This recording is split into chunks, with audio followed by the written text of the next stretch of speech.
कई वर्षों से देश के बाकी राज्यों में, बिहार को छोड़ के बाकी सारे राज्यों में ये पारा मेडिकल काउंसिल का गठन हो चुका है। बिहार में लंबे समय से छात्रों की मांग है और लाखों छात्र इससे प्रभावित हैं। ये काउंसिल नहीं होने की वजह से बिहार के अभ्यर्थी जो हैं, पारा मेडिकल के जो स्टूडेंट्स हैं, वो किसी और राज्य में अप्लाई नहीं कर सकते थे। उसके अलावा सरकार को ये तक नहीं पता है कि पारा मेडिकल स्टूडेंट्स जो हैं उसमें कितने स्टूडेंट्स जो हैं वो ट्रेंड है। अगर ये जानकारी सरकार को होती तो कोरोना के टाइम पे इलाज में भी काफी सहूलियत होती। ये मैंने मांग की थी state allied and health care council, यानी जो पारा मेडिकल काउंसिल है बिहार का, उसको गठन करने की मांग कई वर्षों से देश के बाकी राज्यों में, बिहार को छोड़ के बाकी सारे राज्यों में ये पारा मेडिकल काउंसिल का गठन हो चुका है। बिहार में लंबे समय से छात्रों की मांग है और लाखों छात्र इससे प्रभावित हैं।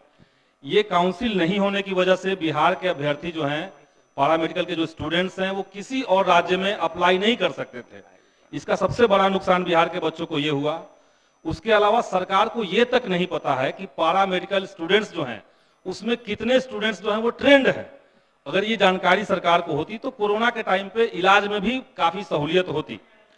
तीसरा जो इसका नुकसान है कि काउंसिल नहीं होने से सरकार जो है वो कोई भी बहाली आता है बिहार में तो बाहर के जो लोग आवेदन करते हैं उसमें तमाम तरह के फर्जी डिग्री भी आते हैं और इसके चलते बहालियां जो हैं वो लंबित हो जाती है। जैसे 2014 की जो बहाली आई 21 में जाकर के पूरी हुई। पूरक सवाल पूरक पे मैं आ रहा हूं महोदय, मैं पूरक पे आ रहा हूं कि 2021 में भारत सरकार के एक गजट में ये आदेश जारी किया गया कि सभी राज्यों को पारा मेडिकल काउंसिल गठित 6 महीना के भीतर करना है 21 में, और इसकी सूचना केंद्र को देना है।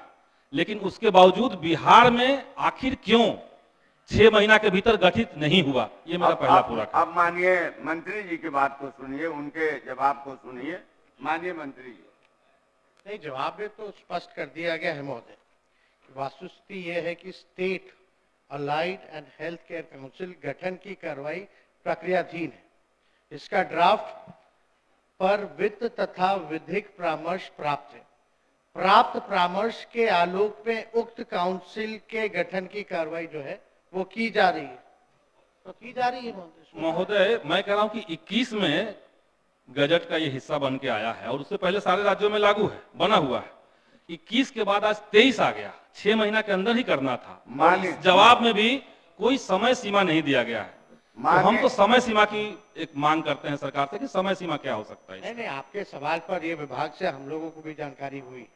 यही विधानसभा का जो है फायदा होता है और इसमें साफ तौर पे उत्तर पे है कि इनकार नहीं किया जा रहा। इसकी कार्रवाई जो है गठन की ये करवाई जा रही, इसको हम लोग दिखवा करके समय सीमा के अंदर हम लोग करवा प्रोसेस में है। आप स्थान ग्रहण करें। एक महोदय बस एक समय सीमा मतलब मैं कर रहा था। दूसरा मैं सरकार से इसी में सजेशन देना चाहता हूं, जो गठन होगा कि उसमें जो पारा मेडिकल स्टूडेंट्स के जो अलग अलग कैडर होते हैं उनके जो सदस्य हैं उनको भी सदस्य रखा जाए जैसे बाकी राज्यों में है। इसमें जो सुझाव होगा वो लिखित में हमको दे, उसको रखा जाए ताकि एक तरीके से आपको लिखित में उपलब्ध करवा दीजिए। जो संभव होगा वो किया जाए।